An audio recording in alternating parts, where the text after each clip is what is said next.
We're really conditioned to believe that true love looks like a cinematic climax. It's John Cusack holding a boombox in the rain. Right, or running through airport security to stop a plane. Exactly. It's loud, it's desperate, and it is usually screaming for attention. It's spectacle. I mean, we are basically taught that the intensity of the performance equals the depth of the love.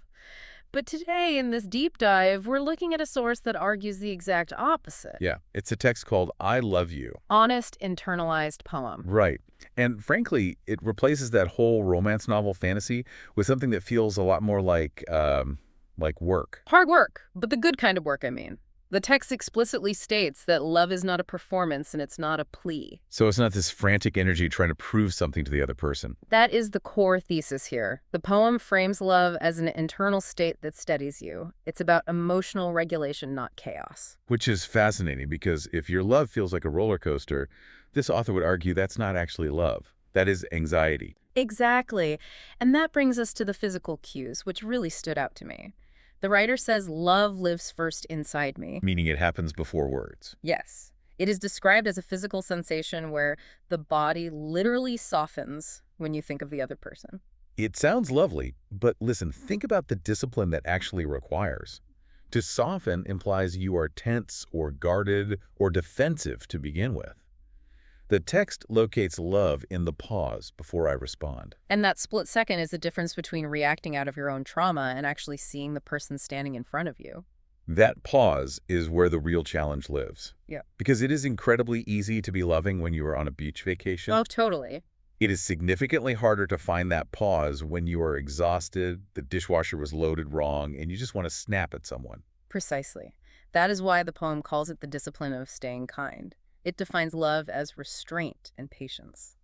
It's the effort to understand when it would be infinitely easier to just assume the worst and pick a fight.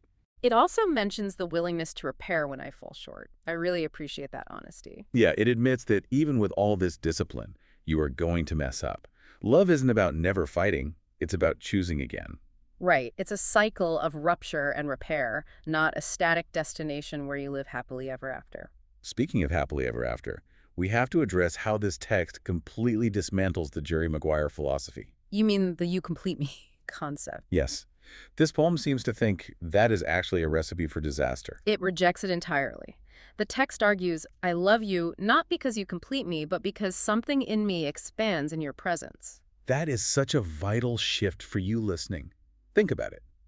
You complete me implies I am a broken puzzle missing a piece. Expands means I am already a whole house and you just built a new wing. And that prevents what the poem calls collapsing into you. That imagery is so vivid. Without collapsing into you and without erasing myself. I think people often mistake enmeshment for intimacy. They think if they aren't losing their identity in the relationship, they aren't doing it right. But this argues that to love someone, you have to keep your own shape. Because if you collapse, you stop seeing the other person. You start seeing a fantasy or a projection. You're loving the idea of them, not the reality of them. Real love requires the awareness that they are a separate, autonomous human being who doesn't exist just to meet your needs. Which means love isn't something you extract or demand from someone else. It is not a transaction. It is an offering. The text says love is something I hold and offer. It's not ownership.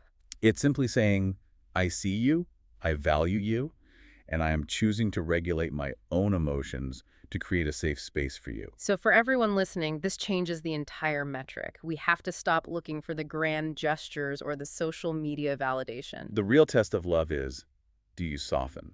Do you pause? Do you repair? It shifts the focus from what am I getting to how am I showing up. It's a definition of love that is entirely self-contained. It is about your discipline, your internal state, your offering. And if we follow that logic all the way to its end, it leaves you with a truly haunting question. Let's hear it.